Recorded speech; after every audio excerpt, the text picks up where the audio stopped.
اردو خبر کے معزز دوستوں، میں ہوں ماجد ملک اور آپ تمام دیکھنے اور سننے والوں کو السلام علیکم۔ ناظرین گرامی، آج ہم آپ کو دور جدید کے ایک نئے فتنے کے بارے میں آگاہی دینے کی کوشش کریں گے اور اس فتنے کا نام میٹاورس ہے۔ فیس بک کی جانب سے لانچ کردہ اس نئے دجالی سسٹم کا کیا مقصد ہے اور کیا میٹاورس مسلمانوں کو تباہ کرنے کے لیے ڈیزائن کیا گیا ہے؟ مستقبل قریب میں اس کی مدد سے انسانیت کو کیسے گمراہ کیا جائے گا، یہ جاننے کے لیے ہماری اس قیمتی ویڈیو کو شروع سے لے کر آخر تک ضرور دیکھیے گا اور دوسروں کی اصلاح کے لیے اس ویڈیو کو زیادہ سے زیادہ اپنے دیگر دوستوں کے ساتھ شیئر کیجیے گا۔ تو آئیے چل کر اس پرفتن دور کے ایک اور نئے فتنے کا ذکر کرتے ہیں۔ معزز دوستو، جیسا کہ آپ سب کے علم میں یہ بات ہوگی کہ ایک معروف social media platform Facebook اپنے نئے ورژن میٹاورس کی طرف جا رہا ہے، جو کہ ورچوئل ریالٹی کی دنیا ہے، اور اس میں بہت ساری ایسی چیزیں ہیں جو آج کی دنیا میں ہمارے لیے ممکن نہیں ہیں۔ یہ ایک ایسی دنیا ہوگی جس میں ہم وہ تمام کام کر سکیں گے جو حقیقی دنیا میں نہیں کر سکتے، جیسا کہ ہم ان تمام مقامات پر بآسانی جا سکیں گے جہاں ہم حقیقی دنیا میں کبھی نہیں گئے، یا ہم ایسے لوگوں سے مل سکیں گے جن سے ہم حقیقی دنیا میں نہیں مل پاتے، یا پھر یہ کہ وہ مناظر دیکھ سکیں گے جو ہم اپنی حقیقی دنیا میں نہیں دیکھ سکتے۔ ہم اپنی مرضی کے شاپنگ مالز میں اپنی من پسند اشیاء کی خریداری کر سکیں گے، کاروبار کر سکیں گے اور حقیقی دنیا کی طرح اس دنیا کے خوبصورت مقامات کی سیر و تفریح سے لطف اندوز بھی ہو سکیں گے۔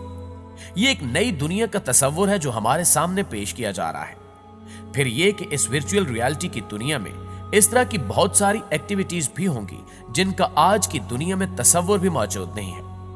ورچوئل ریالٹی یعنی کہ غیر محسوس حقیقی ٹیکنالوجی آج کے دور میں کوئی نئی بات نہیں ہے،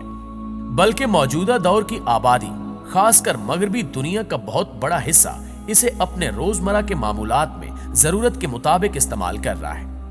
لیکن فیس بک کے نئے آنے والے ورژن میٹاورس کو ٹیکنالوجی کی دنیا کا انقلاب تصور کیا جا رہا ہے، لیکن حقیقت اس کے برعکس ہے۔ پیارے ساتھیوں، 90 کی دہائی سے سن 2000 تک اور پھر اس کے بعد سے اب تک 2 عشرے جس طرح ہم نے گزارے ہیں، اگر ان پر ایک نظر ڈالی جائے تو سمجھ آتا ہے کہ جیسے ہی انٹرنیٹ ایجاد ہوا اور عام عوام کی دسترس تک پہنچا، دنیا میں ایک انقلاب برپا ہو گیا۔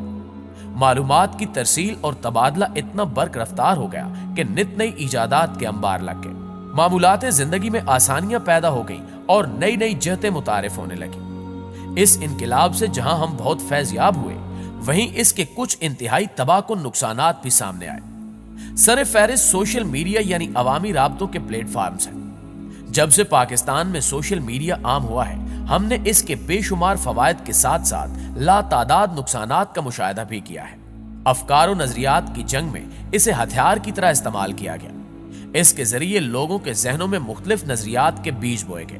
پھر دین سے بیزاری اور خود ساختہ مذہب کے غلیظ پانی سے ان کی آبیاری کی گئی، اور جب یہ پودے بڑے ہو گئے تو یہ کفریہ عقائد کے جنگل بن گئے، اور ان عقائد کے حامل افراد جنگلوں میں رہنے والے وحشی جانور بن گئے۔ دینی مسائل اور احکامات کے نام پر لوگوں کو جمع کیا جاتا ہے اور پھر شکوک و شبہات کے کانٹوں سے ان کے ایمان و عقائد کو تار تار کر دیا جاتا ہے، اور پھر ایک بے نام و نشان راہ پر انہیں بھٹکنے کے لیے چھوڑ دیا جاتا ہے۔ اس الحاد کا ایک خطرناک نتیجہ یہ نکلا کہ انہوں نے عام لوگوں کے ذہنوں میں اللہ تعالیٰ کے رب العالمین ہونے کے تصور کو بھی مشکوک بنا دیا۔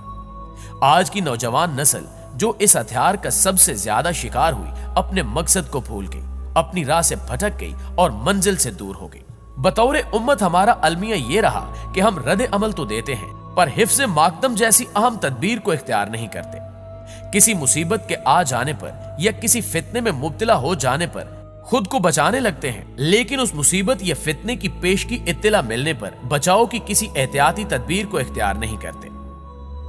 ناظرین گرامی، اگر موجودہ دور کے جدید فتنوں کے بارے میں بات کی جائے تو ٹک ٹاک جیسی اپلیکیشنز کی مثال آپ کے سامنے ہے۔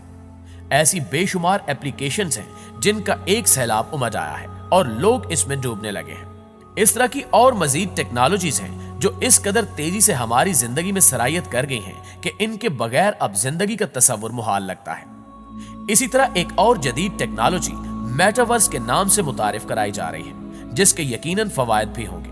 پر چونکہ وہ ایک عام استعمال کی چیز ہوگی تو یقیناً اس کے کئی نقصانات بھی ہوں گے۔ اس سے پہلے کی ٹیکنالوجی محدود تھی،